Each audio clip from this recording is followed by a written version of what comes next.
Sabi, ¿cómo estás? Un gusto Bien, verte. ¿Cómo te va?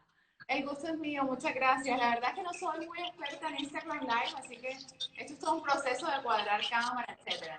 No, pero muy bien, estás divina. Vi que pusiste que ibas a estar sin tanto arete y sin tanta cosa, así bien sencilla, ¿verdad? Bueno, no, con bastante arete, pero sin tanta cosa. Sin tanta cosa. Bueno, Sabina, ¿te acordás cuando estuvimos juntas en Perú? ¿Te recuerdas? Que Sí, claro estuvimos que en sí. la feria de real estate. Bueno, contanos un poquito para los que no te conocen, ¿cuándo empezaste con el mundo del real estate?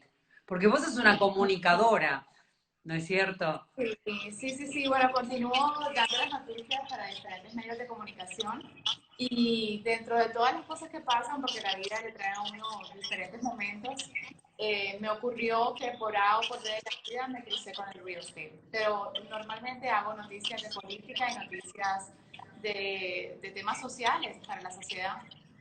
¿Y cómo Presentaba ves, noticieros, Sabina, ahora lo que está pasando con el coronavirus? Tú eres colega, nosotras somos colegas porque hacemos cosas parecidas, ¿no es cierto? Somos comunicadoras, estamos en el mundo del real estate. Desde hablando de colega a colega, ¿cómo sientes todo esto que está sucediendo? ¿Cómo va a cambiar al mundo del real estate? Si lo va a cambiar o no, no lo sé, pero ¿tú qué piensas? Fina, pareciera ser que el tema del real estate va a cambiar para bien. Pienso que las personas se están dando cuenta de dónde quieren vivir, cómo quieren vivir. Lógicamente dentro de sus, digamos, de la forma en la que ellos pueden pagar por ciertas viviendas, ¿no? Pero aquí en el sur de la Florida estamos viendo una reactivación muy interesante de la manera en la que las personas están viendo dónde quiero yo sentar mi hogar, qué va a pasar con mi casa, por si vuelve a pasar algo de este tipo, una segunda cepa o de repente una segunda pandemia, ni Dios lo permita.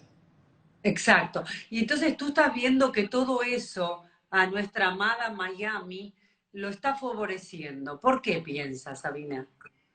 Bueno, en parte lo favorece en el sentido de que Miami es una ciudad que tiene muchos espacios, Tina.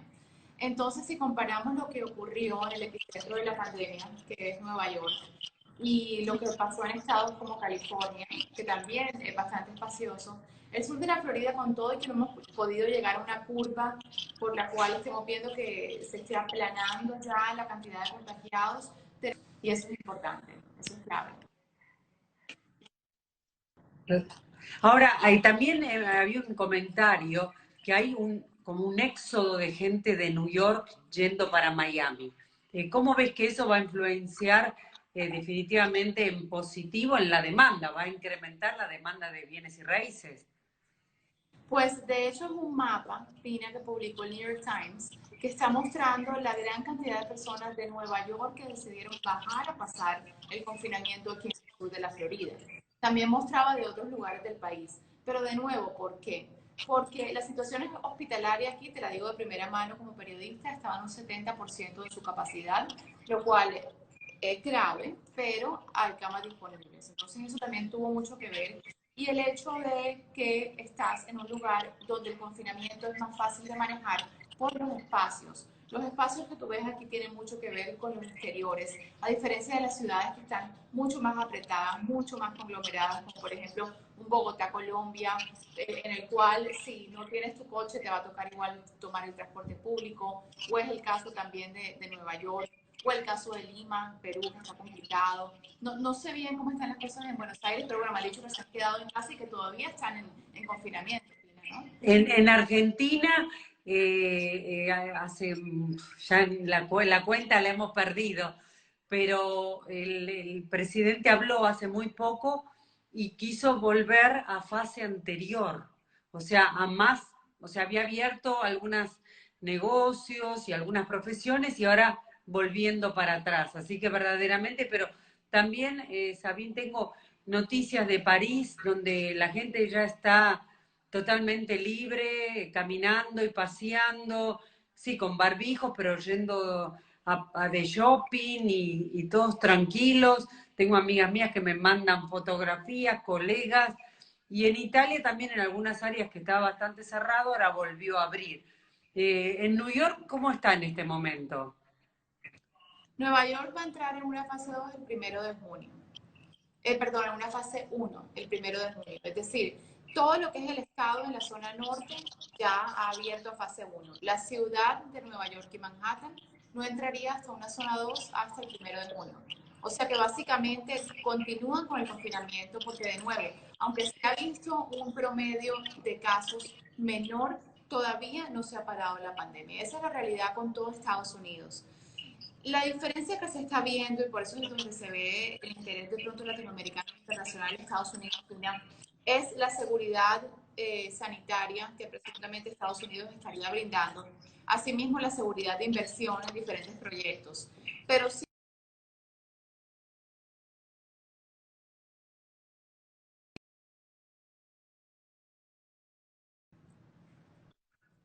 una llamada, cosas que pueden pasar en live. Así que, pero igual lo que salvaguarda siempre los Estados Unidos es al inversionista, ¿no es cierto? Porque los Estados Unidos es un país que acepta inversiones, facilita el ingreso de capitales y cuida mucho. ¿Cuáles son las medidas que se han tomado últimamente como para poder ayudar a los inversionistas a que mantener seguro sus capitales allí? bueno, básicamente a nivel inversión, la buena noticia es que se está llevando a cabo toda una, digamos, una campaña fuerte para que las personas continúen con sus inversiones seguras, ya sea de medianas o pequeñas empresas. Si estamos hablando, Pina, ya de inversión en bolsa, inversión en real estate, que es una inversión a grande nivel o a largo plazo, esa inversión está segura. Por el hecho de que el gobierno no va a ser un gobierno que va a llegar y va a venir a decirte, mire, ¿sabes qué? Como la situación está mal, te voy a tomar tu propiedad o te voy a tomar tu inversión. Estados Unidos, digamos que en ese sentido está bastante bien. ¿En dónde hemos visto que la economía ha tenido como un momento de debilidad? Pues obviamente las personas de clase media baja, que tienen que vivir con su sueldo, digamos, de semana a semana, y que cuando ocurrió todo esto se dan cuenta que no tenían ahorros, que no les alcanzaba el dinero. Y ahí es cuando el gobierno tuvo que entrar para dar un estímulo económico que todavía se está tratando de analizar dentro del Congreso, si se va a dar un segundo estímulo económico para que, digamos, que todo el sector de la economía a nivel estadounidense continúe como venía. La realidad es que ya se ha comparado con la gran recesión, es decir, la economía de a pie está muy complicada, pero de nuevo, la seguridad del inversor continúa intacta, que eso vendría siendo una buena noticia, porque Absolutamente. si hay industrias que no han tenido, digamos, tantos problemas, una de esas sería la industria de la banca, a diferencia, por ejemplo, del año 2008, cuando toda la crisis financiera vino alrededor de la banca. Exactamente. Y definitivamente ha visto un movimiento también dentro de los Estados Unidos, como hablábamos, de lugares como New York o Chicago, Washington, que han decidido por niveles impositivos también trasladarse a Miami. ¿Cómo lo ves esto que se ha visto reflejado en las distintas demandas dentro de los mismos bienes y raíces? Bueno, pues te cuento, ya esto venía desde antes, o sea, es decir, desde que ya la Florida se mostraba con una tasa impositiva más baja, ya estábamos viendo un movimiento importante desde California y desde Nueva York y desde el noreste de los Estados Unidos, de personas que querían por A por B razón residir acá, siendo el tema de los impuestos uno de los temas más importantes, ¿no?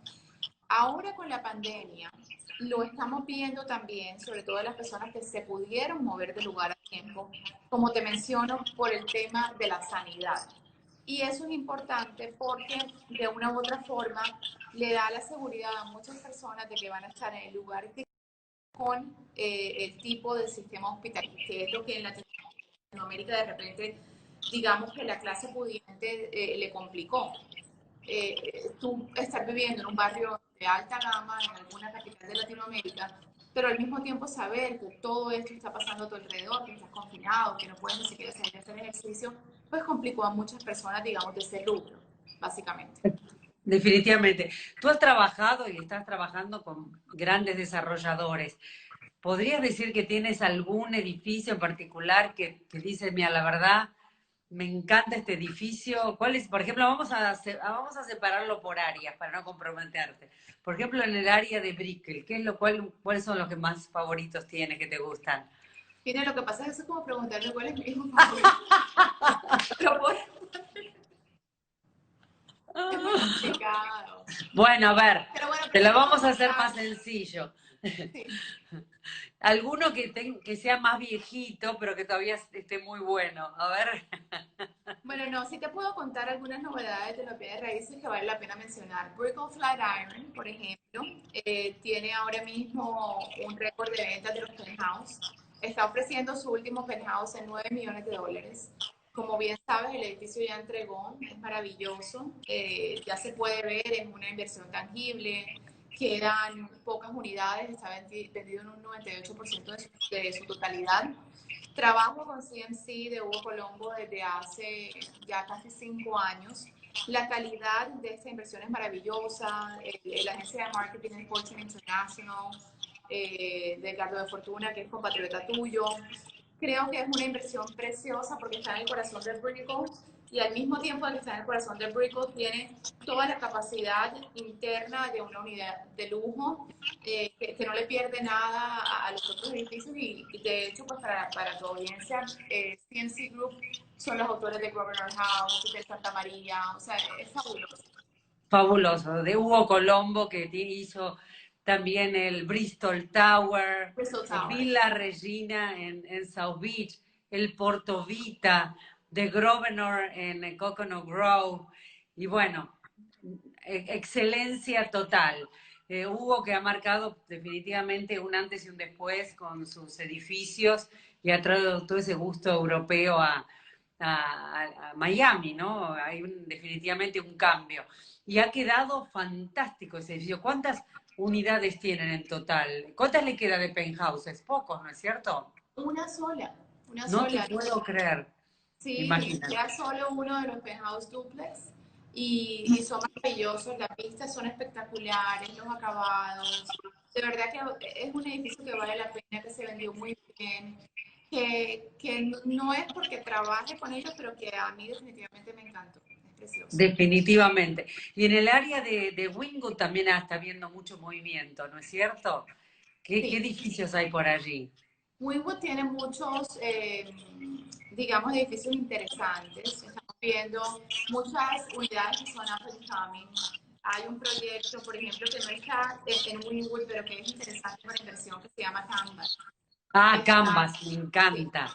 Yo lo he promocionado y lo estoy promocionando, como tú dices, porque tiene esa diferenciación que te da en el retorno asegurado por 2 años, ¿no es cierto? ¿Qué otras cosas? Cuéntanos así, aunque yo ya lo he contado, pero me gusta que lo reiteres. ¿Qué otras cosas ofrece me, Canvas? Canvas lo que tiene además es que no solamente tienes el retorno, sino que tiene todas las amenidades que puedes esperar en una zona que eventualmente cada día va a estar más poblada y más urbana. Porque hay que tener en cuenta que la zona de Brickell se está desarrollando hacia el norte y hacia el oeste, básicamente. Es decir, hacia el norte vamos a ver un corredor precioso que va a tomar todo el downtown, toda la zona de Edgewater, y ahí entraría también la zona donde se encuentra Campus. Ese es el desarrollo que se está moviendo hacia el norte, que eventualmente está llegando hacia la Miami Media, que está antes de entrar por North Bay Village, hacia la zona de Bay Harbor, y que cada día está más linda, más urbana, más caminable, que eso es a lo que Miami como ciudad le está apuntando eventualmente. Si te gusta la zona suburbana, tienes tus lugares espectaculares, como mira, vete a Weston, vete a la zona de Sawgrass, que hay un proyecto que se llama Metrópica, que también es súper interesante, que a mí me fascinó, porque la primera torre ya está a punto de entregar. O te puedes ir al Doral, pero si te quieres quedar en la Miami urbana, todo el corredor del este es lo que tú tienes que elegir. El Entertainment District, El que Entertainment tiene District.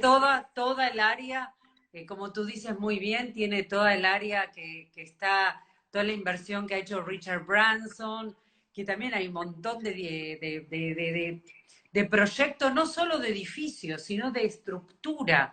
Como tú dices, tú sales, bajas y a 2 cuadras tienes un tren bala que te lleva a Orlando. O sea, Que es en poco, maravilloso. increíble, una Miami soñada, Sabine. ¿Hace cuánto que estás viviendo en Miami? 22 años.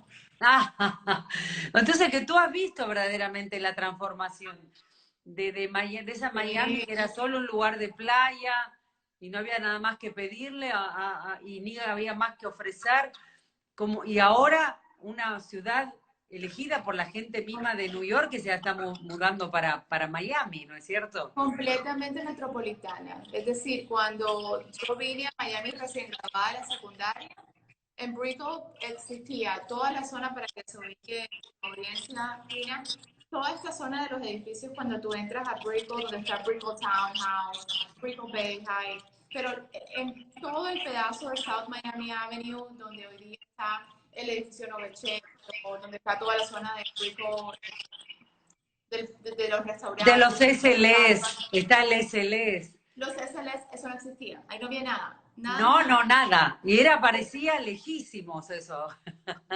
No había nada. De hecho, había Bueno, Sabina, dos ¿dónde está restaurantes. el Brickell City Center? Era como, No, ahí no había nada. parecía nada, cero. Era Nada difícil porque la zona caminar por del esa río zona. Miami, claro, porque la zona del río Miami, que muchas personas no sabían ni siquiera que Miami tenía un río, por ejemplo, Exacto, estaba completamente limpia y solamente era para recibir pues, a los navieros y los barcos que entraban del océano hacia el río Miami de carga. totalmente. Sí, sí, sí. Es que Brickell terminaba en la parte residencial, digamos, que era donde está el Santa María. Del otro lado era que no se podía caminar. Pero hoy tú caminas por Brickell y toda la gente vestida de traje. Es el nuevo Wall Street del Caribe. Así es el sector financiero, también es un sector muy social. De hecho, cuando Mira, se Brickell... acaba de unir nuestra amiga Eva. La saludamos a Eva Hughes. Hola Eva, qué gusto. Bueno, entonces, claro, imagínate, bueno, Eva es una amiga en común que fue la editora, ¿cuántos años de Vogue, de la revista Vogue? Durante, no sé, no quiero decir los años porque es una mujer muy joven, parece muchos años, pero absolutamente joven. Y entonces imagínate, el SLS Lux, todos los edificios, bueno, todo el Brickell City Center no existía para nada, para No, nada. no existía nada y fue un boom importante que se vino en la zona de Brickell que empezó antes del 2008, que se completó después de que se repone la economía y que definitivamente ha cambiado la manera en la que estamos viendo Miami hoy día. Y pienso que le ha cambiado para bien, porque Miami ahora es una metrópoli en la que tú encuentras muchas más cosas que las que teníamos antes, ¿no? Ya no se ve ese Miami de los retirados, de la playa, del shopping, sino mucho más multicultural. La escena de la moda ha cambiado. Yo creo que además se ha convertido en una capital importantísima, bueno, a nivel artístico con el Art Basel, a nivel de la moda. Es una ciudad que brinda de todo y que creo que por eso es tan anhelada por muchas personas. Mira. Definitivamente. Si tuvieras que decir algo más que soñarías que llegue a Miami o que sabés que está por llegar, ¿qué es lo que dirías? Tú que eras un amante de Miami. Uy, el transporte público. El transporte Transporte. público lo hay, pero no es el más conveniente para todos y yo creo que las sociedades tienen que ser muy igualitarias y que a Miami le hace falta ese transporte público para que todas las personas que vivimos en esa gran urbe podamos unirnos de una manera más sencilla. Muchas veces vemos problemas porque el tráfico es un poco pesado y con todo y que se están tratando de abrir más líneas, no tenemos un transporte público integral como las otras capitales mundiales y me parece que eso es clave para que una sociedad de verdad sea inclusiva y una ciudad no puede mostrar una diferencia grande entre clases sociales.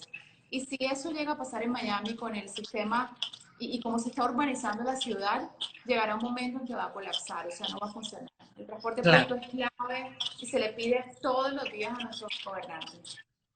Pero está mejorando definitivamente, ¿no? Está mejorando. Poco a poco. Poco a poco está mejorando. Lo que pasa es que es una ciudad horizontal, no es tan vertical. New York, todo es para arriba. Acá, imagínate, Sabina, lo vertical está la costa, hay un poco de enfrente de la costa y después está toda la zona de Brickell.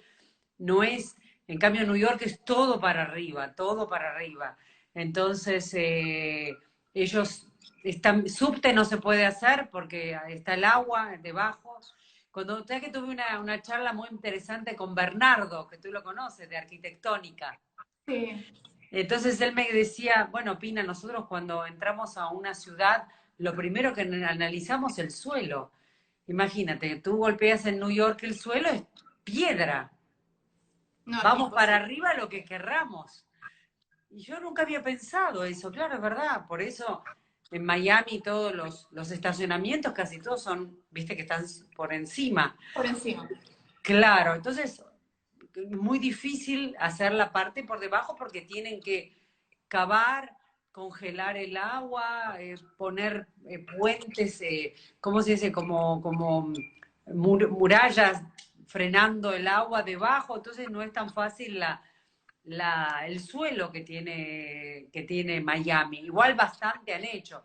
El Brickell City Center ha sido, sabiendo el costo, ha ido para abajo, ha Sí, hecho y $2.500. tiene ciertos niveles para ir para abajo y que Miami tiene que tener muy en cuenta sus planes a futuro.